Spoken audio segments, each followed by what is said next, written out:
오늘은 빌립보서 4장 10절부터 23절의 말씀을 통해서 하나님을 기쁘시게 하는 것이라는 제목을 가지고 함께 은혜를 나누고자 합니다. 사도 바울은 로마의 감옥에서 빌립보 교회 성도들을 생각하면서 내가 너희를 생각할 때마다 항상 기쁘다고 말합니다. 그러면서 내가 그 기뻐하는 기쁨이 나에게 국한되지 않고 너희도 기뻐할 수 있기를 바란다. 그러면서 하나님으로 인하여 기뻐함에 대한 자신의 간증처럼 이 빌립보 교회를 생각하면서요, 눈물겹도록 자신의 그 마음을 전달합니다. 그러면서 내가 너희를 생각할 때마다 참 고맙고 감사한 것은 다른 교회보다는 특별히 너희가 마음을 나에게 줬다. 그리고 너희가 내가 어려움을 헤아리면서 나를 참 도와준 것, 내가 그거 잊지 않겠다. 그렇게 말합니다. 그러면서 그것이 너희에게 영광이 될 것이고 나에게는 큰 은혜가 되고 하나님께는 너희 자신이 복이 될 것이다. 하나님도 영광을 받을 것이다. 그렇게 이 빌립보서는 마칩니다. 특별히 오늘 본문의 내용은요, 이 빌립보서의 결론에 대한 부분인데요, 마지막 권면과 함께 그의 사랑을 전하고 있습니다. 그러면서 하나님께서 나에게 너희 이 빌립보 교회를 통해서 나에게 은혜를 베풀어 주었고 또 그 은혜를 내가 평생 잊지 않겠다. 내가 너희를 위해서 기도하겠다. 그리고 하나님의 영광이 너희와 함께하기를 원한다 하는 마음으로 말씀을 마치는 겁니다. 오늘 이 말씀을 통해서 빌립보 교회 성도들이 그 사도 바울을 함께했던 동력자의 마음으로 섬기던 것처럼 오늘도 또 빌립보 교회를 위해서 기도했던 바울의 마음처럼 이 시간도 그 바울의 마음을 함께 공유할 수 있는 시간 되기를 주님의 이름으로 축복합니다. 오늘 그러면 4장 10절부터 한번 보겠는데요. 4장 10절에 내가 주 안에서 크게 기뻐함은 너희가 나를 생각하던 것이 이제 다시 싹이 남이니 너희가 또한 이를 위하여 생각은 하였으나 기회가 없었느니라. 사도 바울이요, 먼저 내가 기뻐하는 이유에 대해 말합니다. 내가 주 안에서 크게 기뻐한답니다. 무엇 때문에 기뻐하냐면요, 너희가 무엇을 나에게 해줬기 때문에 기쁘다. 내가 뭐 때문에 만족해서 기쁘다. 그 기쁨이 아니라요, 내가 너희를 생각하니까 참 기쁜 일이다. 무엇을 생각했냐면 너희가 나를 생각하던 것이 이제 다시 싹이 나미니, 너희가 계획하고 생각했던 것이 싹이 났답니다. 무슨 말이냐? 다시 소생했다. 우리가 씨를 심으면은 그게 오래되면 싹이 나잖아요. 너희가 마음은 있었는데 나와 마음을 공유하지 못했는데 너희가 내 소식을 듣고 내가 로마의 감옥에 있다는 소식을 듣고 네가 에바브로디도를 나에게 보내줬다 그 말이죠. 그러니까 그동안 사도 바울이 에베소 또 여러 지역을 다니면서 복음을 전하면서 간간히 소식을 듣기도 했었습니다. 그런데 사도 바울이 로마의 감옥에 있는 동안에 소식이 끊어졌던 것 같아요. 로마의 감옥에 2년 동안 그가 구금 가운데 재판을 기다리는 가운데 있었기 때문에 소식이 없었습니다. 그런데 소식을 전해 듣고 부랴부랴 에바브로디라는 성실한 사람을 보냅니다. 사도 바울을 돕게 하기 위해서, 헌신하게 하기 위해서. 그래서 에바브로디데가 사도 바울을 위해 로마에 파송됩니다. 너희의 마음이 이렇게 간절한 것, 너희가 진정으로 나를 이렇게 위하고 사랑해 주는 것, 내가 너무나 기쁘다 그 말이죠. 이제 싹이 났다 그 말입니다. 결과가 났다 그 말이죠. 그러면서 뭐라고까지 말하냐면 너희가 또한 이를 위하여 생각은 하였으나 기회가 없었느니라. 무슨 말이냐면요, 너희가 그동안 나를 돕지 않은 게 아니라 너희 편에서 사도 바울의 마음이요, 나를 돕지 않은 게 아니라 너희가 나와 단절된 그 상태에서 2년 동안 내 소식을 듣지 못했을 것이다. 그런데 너희가 그 소식을 듣고 에바브로디를 보냈는데 그동안 소식이 없었던 것은 아예 너희 마음 가운데요, 생각은 있었으나 기회가 없었다. 도울 기회가 없어서 그렇다 그 말이죠. 그래서 사도 바울은 자신의 입장에서 빌립보 교회들을 평가하는 게 아니라요, 빌립보 교회 성도들의 마음에서 자신을 평가하는 겁니다. 우리가 그런 얘기를 하잖아요.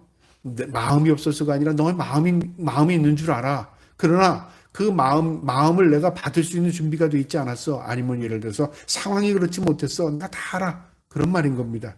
내가 너희 마음을 몰라서 그런 게 아니고 너희가 나를 돕지 않은 게 아니라 너희는 나를 100번이고 1000번이고 돕고 싶은 마음 내가 다 알아. 그런데 상황이 그랬고 연락이 끊겼고 그리고 나와의 관계가 지금 내 소식을 너희가 접하지 못해서 그래. 상대편의 입장에서 이야기하는 겁니다. 우리가 어떤 사람과의 관계 속에서도요, 내 관점에서 뭘 해석하게 되면 모두 감정적일 때가 있어요. 나는 그렇게 했는데 저 사람은 그래. 우리가 그러다 보면 저 사람은 그렇게 생각하지 않는데 나는 섭섭할 때가 있잖아요. 근데 성경을 보면요, 성숙이라는 건 뭐냐면 내 관점이 아닙니다. 하나님의 관점에서 나를 보는 겁니다. 그게 믿음의 눈이고요. 상대의 눈에서 바라보는 겁니다. 그게 너그러운 마음, 유한 마음입니다. 이처럼 사도 바울은 로마의 감옥에 있으면서도 빌립보 교회 성도들의 관점에서 자신을 바라봅니다. 너희가 돕지 못한 게 아니라 너와 나의 소식이 없어서 그랬던 거야. 내가 다 한다 그 말이죠. 그러면서 11절에 이렇게 말합니다. 내가 궁핍함으로 말하는 것이 아니니라. 어떤 형편이든지 나는 자족하기를 배웠노니.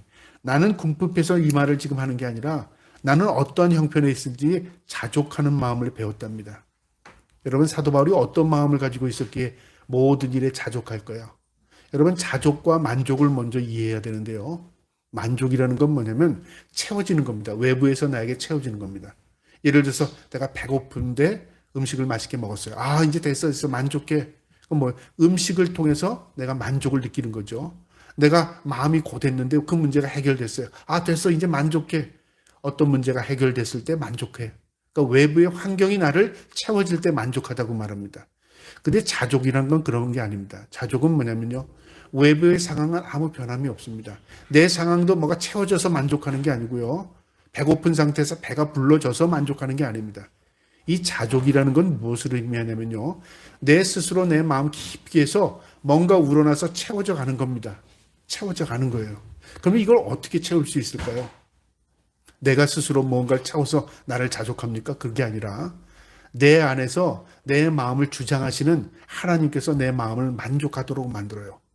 그래서 사도 바울은 이 이야기를 좀 더 깊이 이야기합니다. 나는 자족하는 것을 터득했다고 말하지 않아요. 배웠다 그래요. 배웠대요. 그럼 가르친 분이 있을 거야 되잖아요. 여러분, 우리가 하나님의 말씀이 우리를 통해서요. 자족하는 은혜, 능력을 경험하게 합니다. 내가 무엇을 터득해서 득도를 해서 내가 도인이 돼서 만족하는 게 아니라 하나님의 은혜가 내 안에 들어와서 내 자신이 어떤 상황이든 초월하고 그 안에 자족하는 마음을 갖게 되는 겁니다. 사도 바울이 12절에 이렇게 말합니다. 나는 비천에 처할 줄도 알고 풍부에 처할 줄도 알아. 모든 일, 곧 배부름과 배고픔과 풍부와 궁핍에도 처할 줄을 아는 일체의 비결을 배웠노라. 사도 바울이 자족할 수 있었던 이유를요. 자기가 그 자족을 배울 수 있었던 이유가 뭐냐면 나는 비천에도 풍부에도 처할 줄 알았다는 건 처해봤다 그 말이죠. 나는 굶어도 봤고 나는 매를 맞아도 봤고 난 죽을 고비도 넘겨봤고 나는 많은 걸 해봤다 그 말이죠. 여기서 깨달음이 온 겁니다. 이런 상황 가운데서도 하나님께서 채워주셨다 그 말이죠. 여러분, 인간이 어느 정도의 능력을 가지고 있다고 생각합니까? 아, 저 사람 능력이 있어. 저 사람 능력이 없어. 우리 인간이 아무리 능력을 이야기해도요. 인간은 도토리 키재기입니다. 하나님 보시기에는요. 그러니까 인간의 능력을 하나님 앞에 자랑할 게 아무것도 없습니다. 우리의 생각, 우리의 감정, 우리의 지식, 우리의 능력 아무것도 그래요. 하나님께서 보시면 인간은 그냥 도토리들이 좀 크고 조금 작고 그 차이만 있습니다. 그러니까 인간이 하나님 앞에 내가 이렇습니다 드러낼 게 하나도 없어요. 근데 자족이 어떻게 해서 오느냐? 그 상황 가운데서 뭔가를 경험하게 되는 겁니다. 내가 고통 가운데 있었는데 그 고통 가운데 하나님의 위로가 있어요. 그럼 뭘 깨닫죠? 자족하는 걸 깨닫죠. 아, 고통에도 하나님의 위로가 있구나. 내가 슬퍼했는데 그 슬픔 가운데 하나님의 위로가 있었어요. 아, 그 가운데서도 하나님의 위로가 있구나. 그것은 다른 사람이 이해를 통해서 얻어지는 게 아니라 자신의 그 고통, 슬픔을 통해서 뭔가가 채워지는 걸 느꼈어요. 하나님이 나의 마음을 채워주시는 걸 느꼈어요. 자족을 경험하는 겁니다. 풍부했어요. 야, 난 만족했다. 그런데 이 만족이 하나님께서 나에게 뭘 주냐면 겸손을 가르쳐 줬어요. 네가 지금 그럴 처지가 아니야. 아, 내가 만족하다고 해서 내가 뭔가 좀 낫다고 해서 다른 사람보다 낫다고 의시될 게 아니구나. 하나님의 은혜였구나. 그걸 깨닫게 되는 거죠. 그래서 어떻게 되냐면 자신을 낮춰요. 하나님이 자신을 높여줬더니 자신은 스스로 낮아져요. 이걸 사도 바울은 반복적으로 깨닫게 된 겁니다. 그래서 하나님이 나를 가르쳐 주셨다 그 말이죠. 여러분, 우리가 이 땅에 사는 동안에요. 하나님의 은혜를 입는 사람은 그거 훈련시킵니다. 내가 겸손해지면요. 내가 교만해지면 하나님은요. 나를 꺾어서 겸손하게 만드십니다. 그러니까 내가 겸손한 게 아니라 겸손을 가르쳐 주셔요. 그래서 하나님께 배우는 거죠. 또 내가 비천에 처한다는 건 뭐냐면 열등감에 사로잡히고 우울해지고 내 자신이 자신감이 없어져요. 근데 예수 그리스도가 내 삶의 주인이 되셔서 내가 하는 게 아니라 하나님이 하시는 거야. 나는 능력이 없으나 하나님께서 하셔. 그걸 배우게 되는 겁니다. 무엇을 통해서요? 예수 그리스도를 붙드는 믿음을 통해서. 사도 바울은 이것을 반복적으로 훈련받은 사람입니다. 나는 비천에 처할 줄도 알고 풍부에 처해봤다 그 말이죠. 처할 줄도 알아. 모든 일, 곧 배부름과 배고픔의 풍부와 궁핍에도 처할 줄을 아는 일체의 비결을 배웠도다. 배고파 보기도 했고 또 배불러 보기도 했고 이런 모든 우리 일반적으로 사람들이 경험하는 그 경험을 나도 해봤으면 그 경험 가운데 풍부와 궁핍을 당해보니까 그 가운데 하나님이 주신 믿음의 은혜로 내가 일체의 비결을 배웠다는 겁니다. 비결. 비결이 뭘까요? 비결. 그 방법을 배운 거예요. 터득했다 그 말이죠. 똑같은 것을 해도 방법을 터득하지 못하는 사람이 있고요. 어떤 것을 경험함을 통해서 그것은 이렇구나. 그걸 한 번에 깨닫는 사람이 있습니다. 그러니까 믿음이라는 것은 지혜라고 말하잖아요. 하나님이 주신 지혜입니다. 세상에서도 지식이나 경험을 통해서 지혜를 얻기도 하지만요. 하나님의 말씀을 통해서 하나님께서 훈련시키는 그 과정을 통해서 비결을 경험하게 되는 겁니다. 나는 하나님께서 높여도 주셨고 낮춰도 주셨고 또 배고프게도 하시고 배부르게도 하시고 내 삶의 모든 영역에서 하나님께서 풍부와 궁핍을 통해서 일체의 비결을 나에게 가르쳐줬다 그 말입니다. 그래서 나는 하나님의 은혜로 나는 부족함이 없어. 나는 만족을 하는 사람이야 그 말이죠.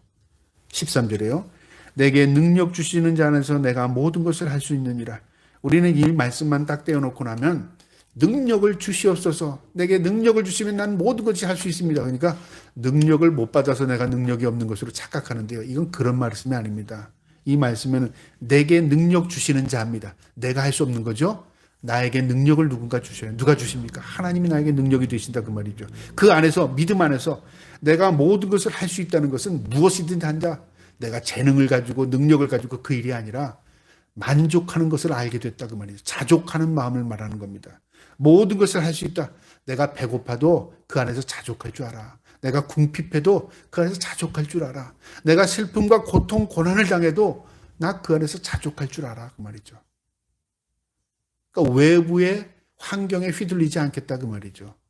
내가 고통과 절망 가운데 내가 하나님을 원망하지 않는다 그 말이죠. 나는 내게 주신 그 환경 가운데서 하나님이 주시는 그 만족을 경험하면서 살아갈 수 있는 사람이야 그 말이죠. 오직 하나님만 붙든 사람이죠.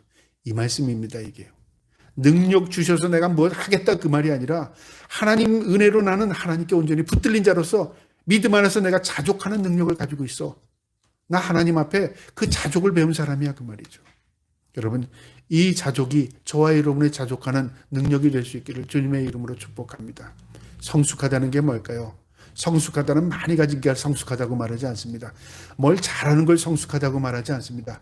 뭘 뛰어난 것을 성숙하다고 말하지 않아요. 성숙하다는 건 무르익었다 그 말이죠.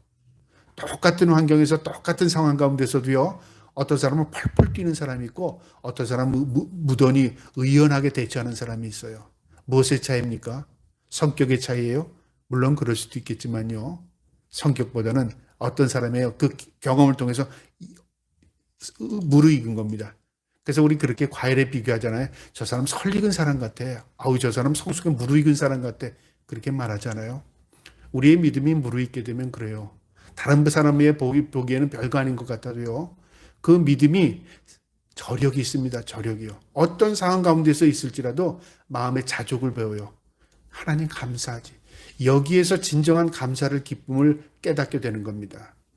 여러분 우리가 좋은 환경에는 누구나 기뻐할 수 있어요. 나에게 좋은 환경인데 내가 좋아하는 환경에 처하면 누구나 기뻐하잖아요. 그건 오래가지 않습니다. 그 조건이 없어지면 상황도 완전히 달라집니다.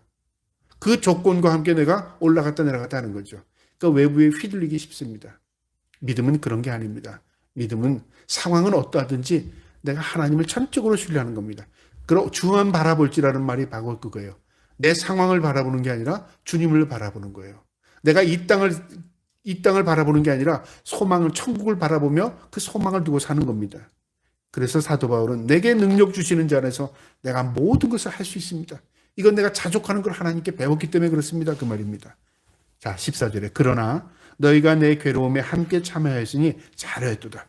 그러나 너희가 괴로움에 나와 함께 괴로움에 참여했다는 게 뭐냐면 내 고난에 동참해 준 것들 내가 참 고맙게 생각한다. 참 잘했다 그 말이죠. 우리는 보통 그렇잖아요. 왜 고생하려고 그래? 나 혼자 고생하면 되지. 또 그렇게 하잖아요. 또 내가 사랑하는 사람이 나 때문에 고생하는 거 보면 그렇잖아요. 괜히 내가 그래서 저 사람까지 고생하게 만드는구나. 그런 마음이 들잖아요. 자, 그러면 이 마음을 하나님의 마음에 바뀌어볼게요. 하나님은 능력의 하나님이십니다. 하나님이 능력이 없어서 우리를 고난 길로 인도하실까요? 왜 하나님께서 우리는 고난의 길로 묵묵히 걸어가게 하시죠? 고난이 내게 유익이라 그렇게 말하시면서요. 우리 입장에서는 도저히 이해할 수 없어요.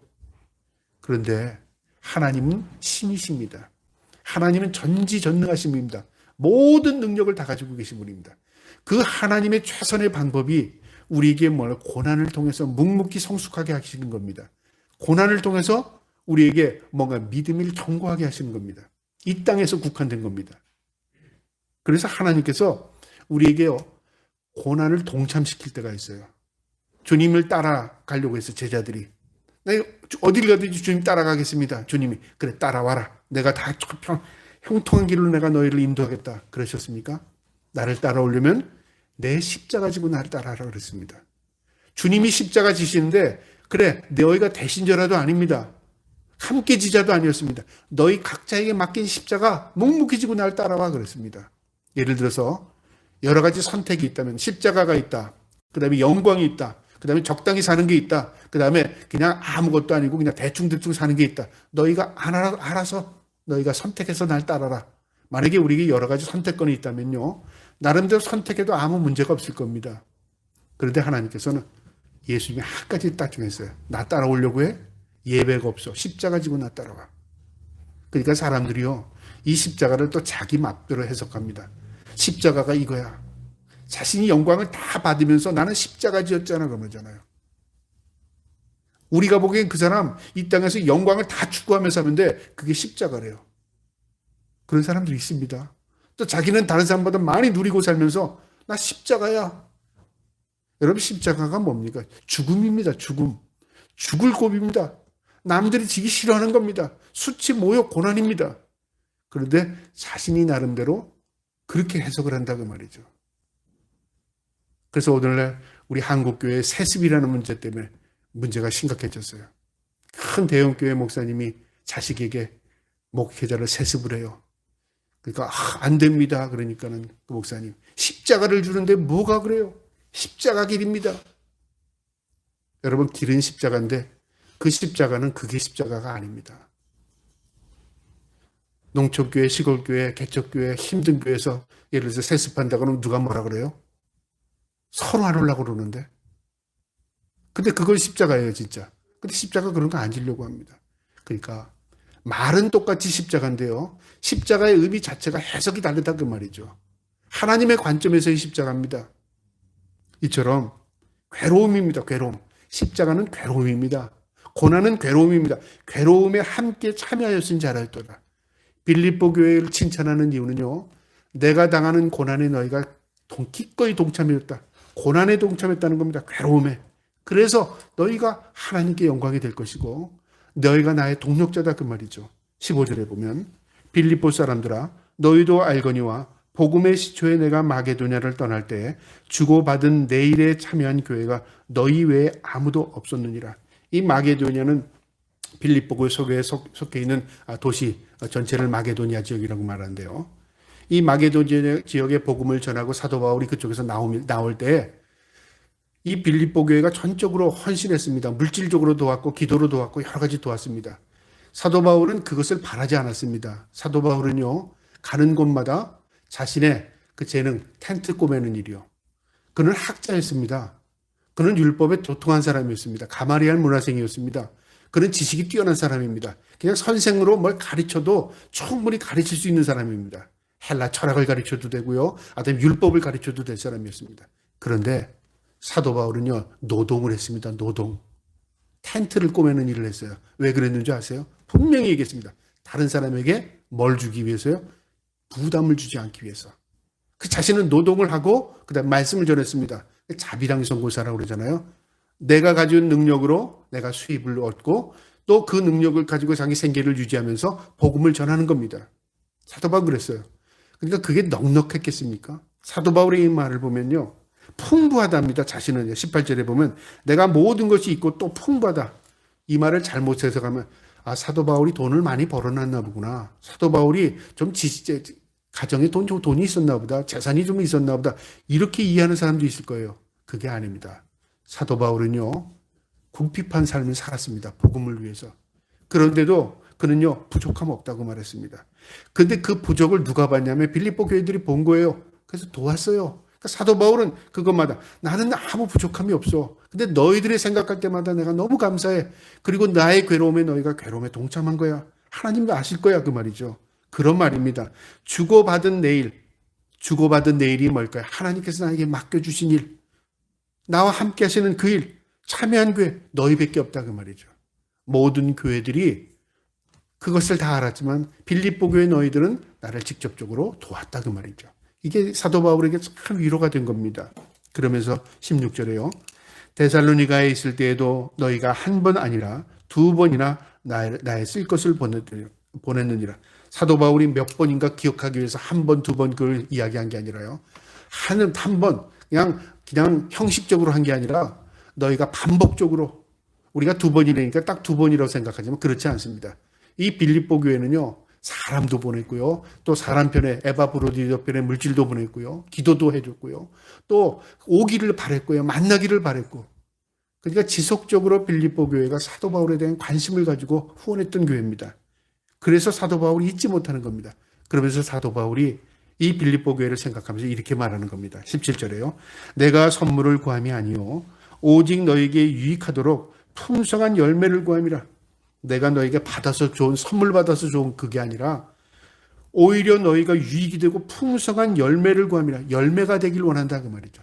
나는 너희의 도움을 받았지만 그 도움을 보신 하나님께서 너희에게 풍성한 열매를 주실 줄 믿는다 그 말입니다.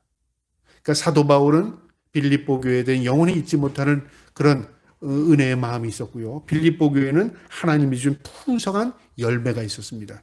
그래서 초대교회 빌립보가 놀랍게 번성해서 종교의 도시가 된 겁니다.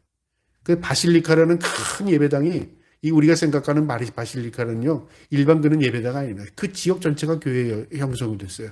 그런 지역이 7개, 6개가 발견이 됐어요. 빌립보 교회. 그래서 이 빌립보 교회가, 이 빌립보 지역이 무슨 지역이었는가를 연구한 겁니다. 고고학자들이. 이 빌립보 지역이 특정한 것이 없었는데요. 그냥 은퇴한 로마의 군병들이 은퇴해서 그냥 살기 좋은 그냥 그 지중해를 바라보면서 따뜻한 곳에서 모여 사는 그런 곳이었는데 평야가 있고요. 그런데 이 지역에 왜 이렇게 큰 교회들이 생겼지? 하나님의 역사였습니다. 지금은 돌 형태만 남아있지만 그런 은혜를 입었던 지역입니다. 이 18절에요. 내게는 모든 것이 있고 또 풍족한지라 에바브로디도 편에 너희가 준 것을 받음으로 내가 풍족하니 이는 받으실 만한 향기로운 제물이요 하나님을 기쁘시게 하는 것이라. 사도 바울이 나는 풍족하다. 너희가 준 것만 가져도 나는 풍족해. 자신이 먼저 부족함이 없다고 이야기합니다. 그러면서 뭐라고 말하냐면요.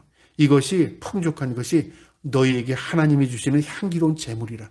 하나님은 너희가 드렸던 그 모든 것이 하나님이 받으시기에는 향기로운 제물이 되었다고 말이죠. 여러분 예수님께서 향기로운 제물 되신 거 아셔요? 성경에 그 말씀이 있습니다. 하나님이신 예수님께서 향기로운 예물이 되셨습니다. 그러니까 하나님이신 예수님도 자신을 들여 하나님 앞에 제물이 된 겁니다. 이처럼 빌립보 교회를 통해서요. 너희는 하나님의 향기로운 제물이 되었다. 그리고 하나님을 기쁘시게 하는 것이었다.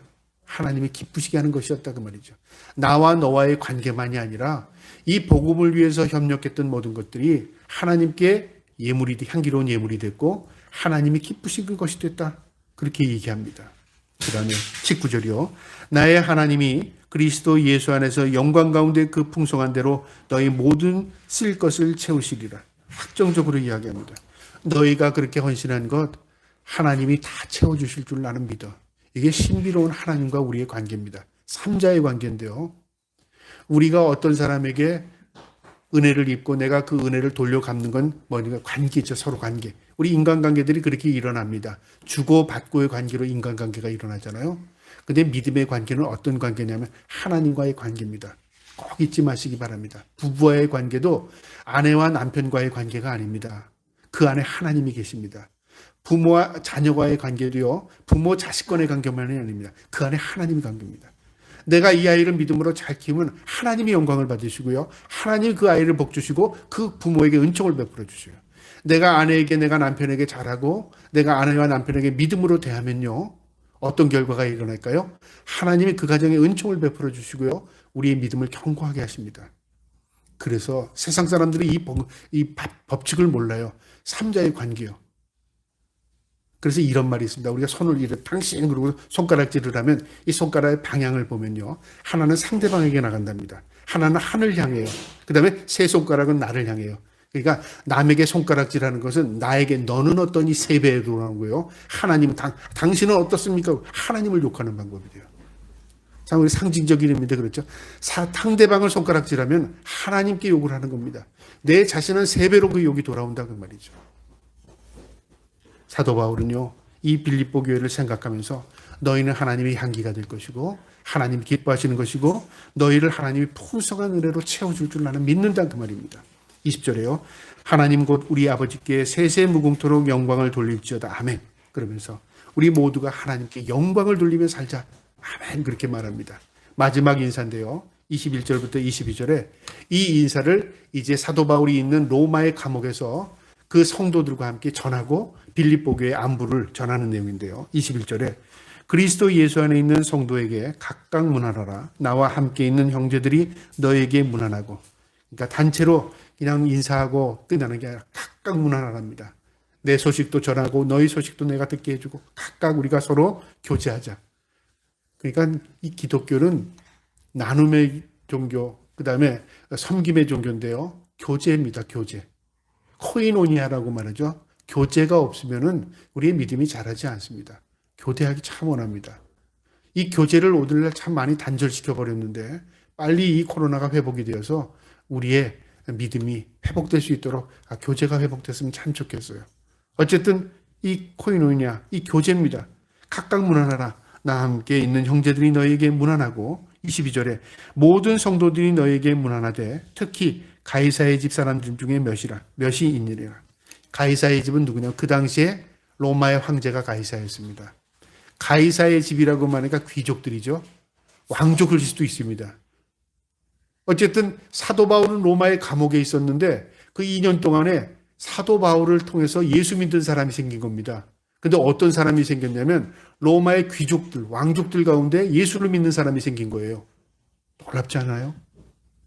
그래서 로마에 복음이 전파되면서요, 사도 바울이 의도했던 방법과 전혀 다른 방법으로 복음이 전해진 겁니다. 사도 바울은 사람들을 만나면서 복음을 전하기를 원했을 겁니다. 하나님께서는 사도 바울 로마의 감옥에 앉혀놓고 그 감옥에서 귀족들을 만나게 해서 그 감옥에서 복음을 전했어요. 신기롭고 놀랍지 않아요? 감옥에 그런 귀족들이 왔겠습니까? 아마 놀라운 방법이었을 겁니다. 간수를 통해서든지 아니면 그 은혜를 입었던 로마의 군병, 백부장이 있었습니다. 그 사람이 예수를 믿게 되어서 또 다른 사람을 또 데리고 오게 되고 그 복음을 듣게 되고 그 사람들을 통해서 귀족을 만나게 되고 어떤 방법이든지 복음이 놀랍게 전파된 겁니다. 우리 한 사람은 보잘것없는 사람이지만요, 우리 한 사람을 통해서 하나님은 놀라운 역사, 놀라운 복음의 역사를 이룰 수 있는 겁니다. 그래서 역사는 우리가 모르지만 어떤 역사가 우리를 통해서 나타날진 아무도 모릅니다. 사도 바울은 로마의 감옥에서 로마의 귀족들을 복음을 전하는 놀라운 역사를 일어난 겁니다. 그들이 빌립보 교회 성도들에게 안부를 한답니다. 특히 가이사의 집 사람 중에 몇이라. 그들 몇몇 사람이 빌립보 교회 성도들을 위해서 기도하면서 안부를 전했어요. 마지막 23절입니다. 주 예수 그리스도의 은혜가 너희 심령에 있을지어다. 하나님의 은혜, 주 예수 그리스도의 은혜가 너희 심령마다. 심령이 뭘까요? 영적인 거죠. 너희의 영, 하나님이 주시는 성령의 은혜로 너희의 은혜가 너희의 심령에 가득가득 채우길 원한다. 오늘 이 말씀 가운데 우리에게 주는 교훈이 있습니다. 우리가 하나님께 향기로운 제물이 되려면, 다른 말로 말하면 하나님이 기쁘시게 하는 것으로 사는 삶을 살려면 어떻게 해야 되는가? 오늘 이 말씀에서 우리가 해답을 얻는다면요, 항상 하나님께 감사를 잊지 않고 살아야 합니다. 감사하는 마음. 사도 바울도 감사했고 빌립보 교회도 감사했잖아요. 감사하며 기뻐하는 헌신입니다.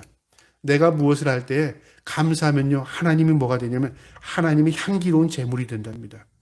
그래서 아벨의 제사, 가인의 제사를 구별하잖아요, 하나님께서. 그리고 그 다음에 인류의 모든 죄악으로 인해서 다 심판받았지만 노아의 방주가 멈춘 이후에요, 제일 먼저 한 게 뭐냐면 하나님 앞에 번제를 드리면서 하나님한테 감사제를 드렸습니다. 그러니까 우리와 하나님과의 관계를 회복하고 우리가 하나님과의 관계를 하는 게 바로 감사입니다. 감사의 가장 대표적인 게 뭘까요, 여러분? 예배입니다. 예배. 예배에 감사가 빠지면요, 예배일 수 없습니다. 그래서 감사는 하나님 앞에 드리는 예배입니다. 시편 136편 1절부터 6절에 감사이신데요, 여호와께 감사라. 그는 선하시며 그의 인자하심이 영원하미로다. 계속적으로 반복해서 나옵니다. 여호와께 감사라. 그는 선하시며 인자하심이 영원하미로다. 여호와께 감사라. 그는 선하시며 인자하심이 영원하미로다. 그렇게 나옵니다. 오늘 이 말씀처럼요, 우리의 상황을 초월해서 자족하는 마음을 가지고 항상 감사하며 살기를 축복합니다. 오늘 이 말씀의 교훈은요, 바로 자족입니다. 자족. 자족은 뭐라고 그랬죠? 만족과 다르다고 말했죠. 만족은 외부에서 여건으로 채워지는 겁니다. 자족은 내 스스로 마음속에서 모든 걸 채워주는 겁니다. 조절한다고 그러잖아요. 수위를 맞추는 거예요. 수위를 맞춰. 내가 넘치는 것 같으면 내가 조금 겸손해져야지. 이러다 넘치면 이거 오버하면 안 되는데 내가 너무 고갈됐어요. 내가 좀 만족할 줄 알아야지 하겠구나. 그래서 내 수위를 올리는 겁니다. 그래서 조절을 하는 거예요. 이 조절을 내가 통제하는 게 아닙니다. 하나님께 맡기면 하나님께서 우리의 모든 조절을 통제해 주셔요. 너 너무 교만해. 그러면 나를 겸손케 하시고요. 내가 너무 비참해지고 너 초라해졌어요. 하나님께서 내가 너를 알아. 너는 그런 사람이 아니야. 내가 사랑을 사랑하는 사람이야. 하나님께서 우리 마음을 올려주셔요. 그래서 수위를 맞춰주셔요. 여러분, 그게 자족입니다. 하나님 앞에 우리가 늘 감사하며 자족하며 살 수 있기를 원합니다. 어떻게 해야 되냐면요, 하나님께 맡기는 겁니다. 그래야 하나님이 주신 참된 평화를 누리며 살 수 있습니다. 마지막으로요, 우리가 하나님 앞에 기쁨이 되려면 복음을 위해 헌신하는 겁니다. 복음이요. 여러분, 복음은 놀라운, 우리가 전도한다, 복음, 이것만의 관점이 아니라 내가 복음적인 삶을 사는 거예요. 나가서 사람에게 전하지 않아도요, 내가 가정에서 아이를 키워도 복음적인 삶으로 아이에게 말씀을 가르치고, 또 우리가 남편과 아내가 서로 살아도 예배를 통해서 할 수도 있고 대화를 하더라도 우리가 아이를 그렇게 키우면 되지 않잖아요. 내가 당신을 위해서 기도해. 여보, 내가 당신을 위해서 기도해. 서로 어려울 때마다 하나님이 아시잖아. 이게 복음적인 삶입니다. 그 삶은 없이 나가서 다르게 돌아다니면서 우리가 산다면 어떻게 할까요? 세상 사람들이 당신이나 예수 잘 믿어 그렇게 말하잖아요. 제일 중요한 게 뭐냐, 내가 예수를 온전히 잘 믿어야 되는 겁니다. 이게 복음적인 삶입니다. 세상에 가장 가치 있는 게 뭘까요? 복음이죠. 복된 소식이라고 말하잖아요. 이거는 소식인데 어떤 소식이? 나를 변화시키는 겁니다. 나를 통해서 상대를 변화시키고 나를 통해서 하나님을 증거하는 겁니다. 저 사람 보니까 하나님 계시는 것 같아. 나 저 사람 보니까 나도 예수 믿고 싶어. 그런 모습으로 살아가는 거죠. 저와 여러분이 하나님이 기뻐하는 복음적인 삶을 살아갈 수 있기를 주님의 이름으로 축복합니다. 아멘.